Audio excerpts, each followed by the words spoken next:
मध्य प्रदेश के प्यारे निवासियों, आपके साथ गेम हो गया है। बहुत तगड़ा गेम हुआ है।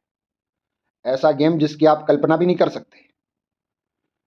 पिछली बार भाजपा ने विधायक खरीदकर सरकार बनाई थी। इस बार इन्होंने अधिकारी खरीद डाले हैं, चुनाव आयोग खरीद डाला है। मैं कहूंगा ईवीएम में व्यापक पैमाने पर गड़बड़ी हुई। आप कहोगे कि हारे हुए लोग तो यही कहते हैं। मैं निष्पक्ष व्यक्ति हूं, मैं किसी दल से जुड़ा नहीं हूं। मैं कह रहा हूं गड़बड़ हुई है। और गड़बड़ क्यों नहीं हो सकती? क्योंकि ईवीएम कोई बहुत जटिल मशीन नहीं है, एक कैलकुलेटर टाइप की सामान्य मशीन है। वो केजरीवाल ने एक बार विधानसभा में उनकी ईवीएम को हैक करके दिखाया था सार्वजनिक रूप से। सोचो कितनी बड़ी बात है। तो केजरीवाल हैक कर सकता है तो अधिकारी हैक करके क्यों नहीं रख सकते? और अधिकारियों ने इसलिए भाजपा को खूब सहयोग दिया क्योंकि भाजपा के नेता और ये अधिकारी मिल बांटकर पैसा खा रहे थे, और कांग्रेस की सरकार आ जाती तो ऐसा करने नहीं देती। इस बार पूरा माहौल खिलाफ था, किसान इनके खिलाफ था, फसलों की तुलाई पर पैसा देना पड़ रहा था, भाव सही मिल नहीं रहे थे, स्टूडेंट नाराज था, 5-5, 6-6 साल से वैकेंसियां नहीं आई है, हर व्यक्ति नाराज था। लेकिन फिर भी भाजपा जीती, और इतने प्रचंड बहुमत से जीती है तो ये बात गले नहीं उतर रही है। गड़बड़ तो हुई है। ये देश धीरे धीरे जिम्बाब्वे बनने की ओर अग्रसर है।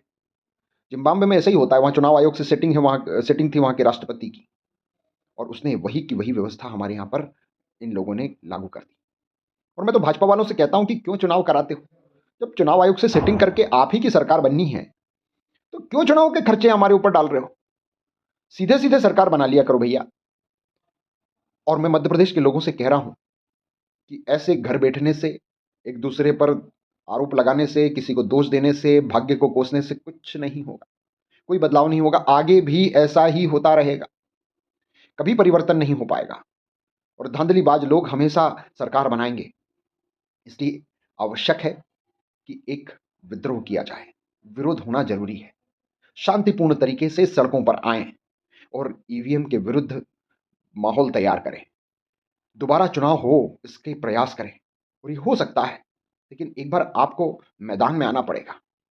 नेताओं को दोष देने से कुछ भी नहीं होगा, क्योंकि जो कौम संघर्ष करना भूल जाती है, जो लड़ना भूल जाती है, वही धीरे धीरे गुलाम हो जाती है। आपको अच्छा भविष्य चाहिए अपने बच्चों का, तो एक बार विद्रोह करना पड़ेगा।